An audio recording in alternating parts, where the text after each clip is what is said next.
je vous le donne. Pas de pierre, pas de construction. Pas de construction, pas de palais. Pas de palais, pas de palais. Ah, attendez, je vous rends vos souliers parce que j'ai peur de vous les agrandir. Ah, mais vous me les abîmez, dites donc. Vous me dites, l'autre folle va rappliquer, l'autre folle va rappliquer. Moi, je vois arriver une femme, je me dis, c'est elle, c'est la folle. De qui il parle là? Merci la gueuse. Tu es un laidron mais tu es bien bonne. T'as pas vu ton pif, hein? Quand tu te mouches, t'as pas l'impression de serrer la main à pote? Là, je n'en peux plus. Je suis en bout du rouleau. J'ai envie de rentrer, me foutre mes enfants et terminer mon soir. Lee, un écrivain, raconte sa vie à des étudiants américains expatriés à Mexico.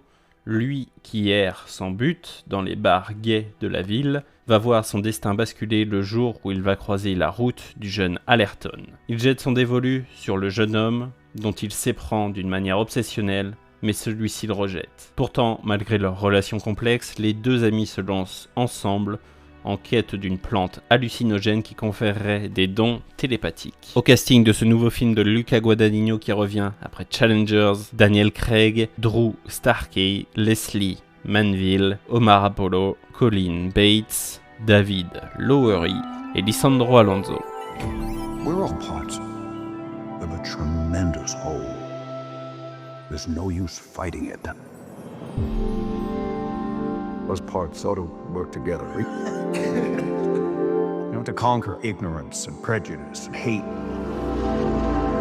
with knowledge and sincerity and love.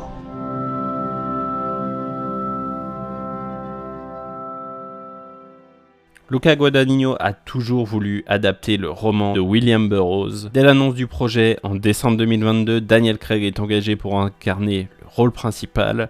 Et bien que l'histoire se déroule principalement au Mexique et dans la jungle équatorienne, Luca Guadagnino a opté pour un tournage intégral en studio à Cinecittà, en Italie. Cette approche visait à refléter les émotions et les perceptions du personnage de William Lee à travers un monde visuel, artificiel et onirique. Dans mon esprit, les images de Queer devaient venir des yeux et de l'esprit de William Burroughs, déclare le réalisateur. Les décors, y compris une jungle entièrement recréés avec des plantes importées d'Amérique du Sud, ont été conçus pour évoquer un effet hallucinatoire rappelant Le Festin nu, une autre œuvre phare de Burroughs.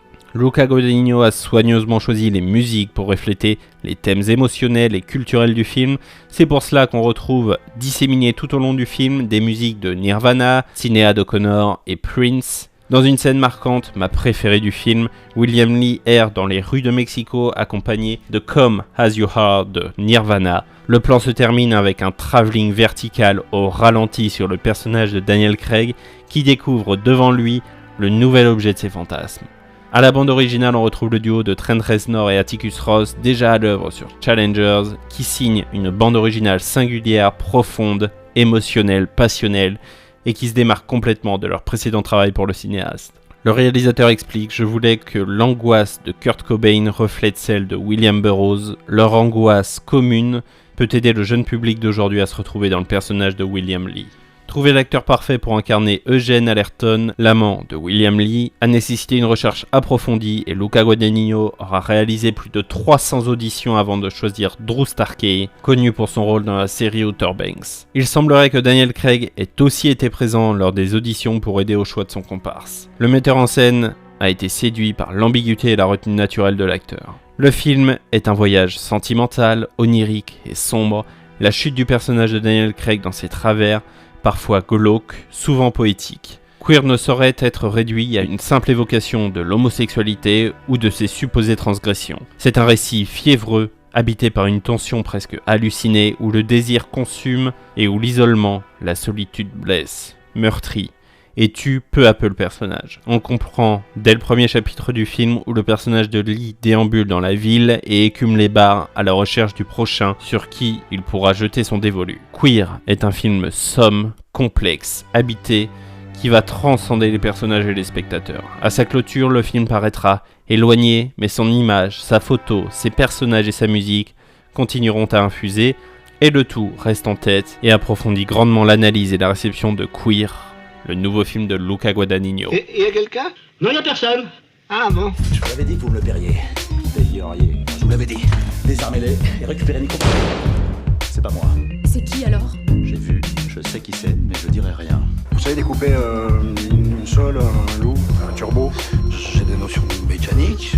Bon, tout le monde règle sa montre. Mission, quelle heure est-elle? 14h12. Midi 5, parfait. Arrivez l'air chaud.